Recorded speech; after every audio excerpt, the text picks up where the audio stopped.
औज़ुबिल्लाहिमिनश्शैतानिर्रजीम बिस्मिल्लाहिर्रहमानिर्रहीम अस्सलाम वालेकुम वरहमतुल्लाहि वबरकातुहू। नाज़रीन इकराम, मैं हूँ फैसल सैयद, आप मेरा यूट्यूब चैनल देख रहे हैं। उम्मीद करता हूँ आप जहाँ भी होंगे रब ताला की पनाह में आफियत से होंगे। शहबाज शरीफ साहब ने इमरान खान साहब को दावत दे दी, इस पे बात होगी। फिर शेख रशीद पर एक और मुकदमा, PDM की चाबी किसके पास, इस पे बात होगी। और दूसरा, नवाज शरीफ साहब जो आना चाहते हैं मगर ना आने की वजह मरीम साहबा ने बता दी है। इस पे डिस्कस करते हैं। सबसे पहले जी, जनाब वज़ीर आज़म शहबाज शरीफ साहब ने इमरान खान को दावत दी है। किस बात पे दावत दी है? कोई इलेक्शनों के लिए दावत नहीं दी, वो तो ये काम नहीं करेंगे।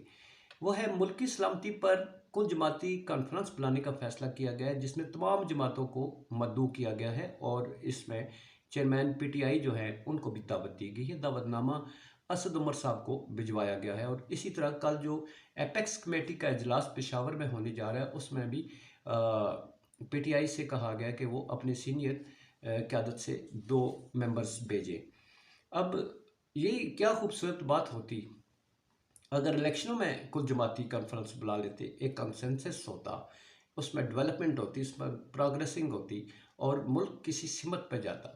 एक तरफ अगर आप मुकदमात बना रहे हैं, PTI की क़यादत को गिरफ्तार कर रहे हैं, टॉर्चर कर रहे हैं, और दूसरी तरफ आप मुज़ाकरात की दावत देते, इसमें मुल्क की सलामती के लिए कॉन्फ्रेंस बुलाते हैं, तो इसको PTI किस एंगल से देखेगी?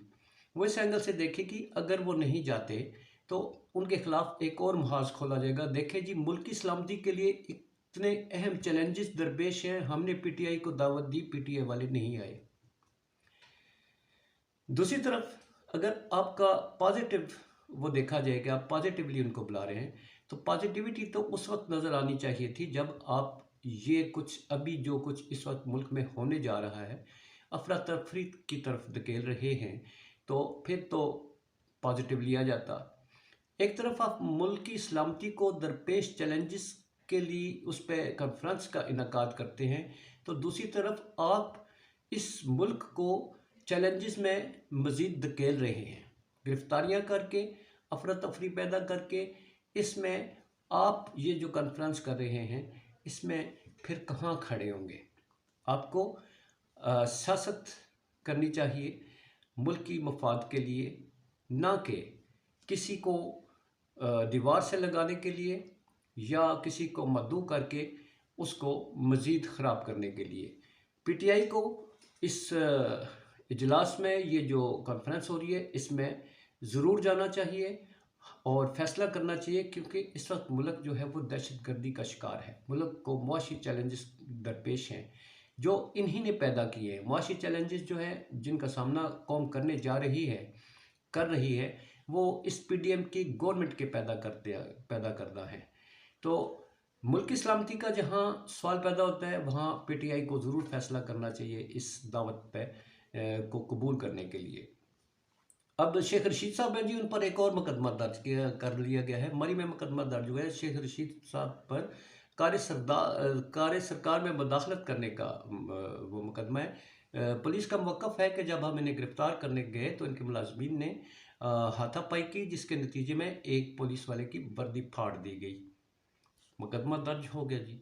अब ये राना सनाउल्लाह साहब अगर गिरफ़्तार करते शेख रशीद साहब को, तो वो तो बहुत पहले गिरफ़्तार कर लेते, बहुत सारे मौके है वो गिरफ़्तार कर लेते, मगर इस वक्त क्यों गिरफ़्तारी जो है वो की गई है?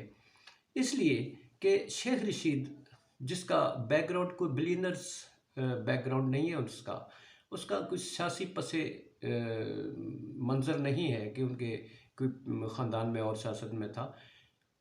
सेल्फ मेड आदमी हैं। जरदारी साहब के बारे में उनके मुकाबले में बहुत गरीब हैं। जरदारी साहब का मुकाबला उनका लेवल नहीं है। तो इतने बड़े दौलतमंद अशराफिया से तल्लुक़ रखने वाले लीडर्स की शान में गुस्ताखी कर दी गई हो, तो जरदारी साहब तो जैसा कि इस PDM की कुंजी तो उनके पास है। ये सारा प्लान जो है, नून लीग बदनाम है, इस सारे प्लान के पीछे कौन है? हुकूमत ये इमरान खान के ख़िलाफ़ वो ख़ुद कहते हैं कि ये अदम एतमाद हमने लाई है। बिलावल भुट्टो कहते रहे, ये अमेरिका की साजिश नहीं, ये साजिश हमने तैयार की है, हमारा जो कुछ करना है कर लो। तो अब जिनके पास कुंजी है वो राना साहब को कहेंगे कि जनाब इसे गिरफ्तार करो, उसने मेरे शान में गुस्ताखी की है, इतना बड़ा इल्ज़ाम मेरे ऊपर लगा लिया, तो ये फिर रहा है, आप गिरफ्तार क्यों नहीं करते? तो ज़ाहिर अमल दरामद तो करना था और उसे मज़ीद मुकदमात में भी घुसेड़ना है अभी तो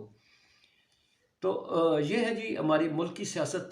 और मरीम साहिबा जो है वो कह रही हैं कि नवाज शरीफ साहब आना चाहते हैं, मगर ना आने की वजह यह है कि उन्हें इस वक्त टिकट दस्तयाब नहीं है। टिकट दस्तयाब नहीं है, हालांकि किसी आम शहरी के लिए भी टिकट लेने की, टिकट के असूल में कोई दुश्वारी नहीं होती। आप इस मुल्क के अशराफिया हैं, आप इंग्लैंड तो आपका दूसरा घर है, लंदन दूसरा घर है, वहाँ पर टिकट की दुश्वारी कैसे हो सकती है? दुश्वारी टिकट की नहीं, दुश्वारी इस वक्त इस पब्लिक में आने के लिए एक रास्ते की है कि वो सियासत का रास्ता जिसमें उनके लिए राह हमवार की जाए, जिसमें उनके लिए उनका बयानिया जो है वो पब्लिसाइज होने से पहले वो नहीं आना चाहते। मरीम साहबा आई हैं, मरीम साहबा के आते ही सियासत में, सियासी मैदान में अच्छा लगा था कि वो आई हैं, उन्होंने वर्कर्स कन्वेंशन का खिताब किया और इससे लग रहा था कि वो सियासत की तरफ जो है तो वो एक हलचल मचाएंगी, मगर उनकी अपनी पार्टी में बड़ी इस वक्त टूट फूट है, उसको जोड़ने का उन्हें एहतमाम करना चाहिए था। उन्हें पब्लिक में निकल के पब्लिक को जो है अपनी तरफ मतवज्जो करना चाहिए था, जैसा कि उनमें ये सलाहियत है कि लोगों को इकट्ठा कर लेती हैं, उसमें अपना बयानिया सेल करती, उसमें अपने जो उनके प्रॉब्लम है वो पब्लिक के सामने रखती। आप इमरान खान का मुकाबला करती, इमरान खान के मुकाबला आने के लिए आपको बहुत जदोजहद की ज़रूरत है।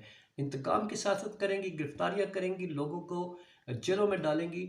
अभी जैसा कि अभी तक जितने टॉर्चर्स हुए, जितना तशद्दुद हुआ है, जिस तरह से लोगों को उठाया गया, मारा पीटा गया, नंगा किया गया, आपको इसी से देख लेना चाहिए कि इससे आपको किसी स्टेप में भी फ़ायदा नहीं हुआ, आपको नुकसान हुआ, इमरान खान को फ़ायदा हुआ। अब भी आप इमरान खान के लिए काम कर रहे हैं, मगर आपकी पार्टी को बदनाम किया जा रहा है। जरदारी साहब बड़ी खूबसूरती से खेलते हैं। अभी ये जो गिरफ्तारियां हो रही हैं, जरदारी साहब जो है शेख रशीद की गिरफ्तारी जो है, नून लीग बदनाम हो रही है और पीछे जरदारी साहब जो हैं तो वो हैं उन्होंने चुपके से खामोश तीर चलवाया है और गिरफ्तारियों का सिलसिला शुरू हो गया है।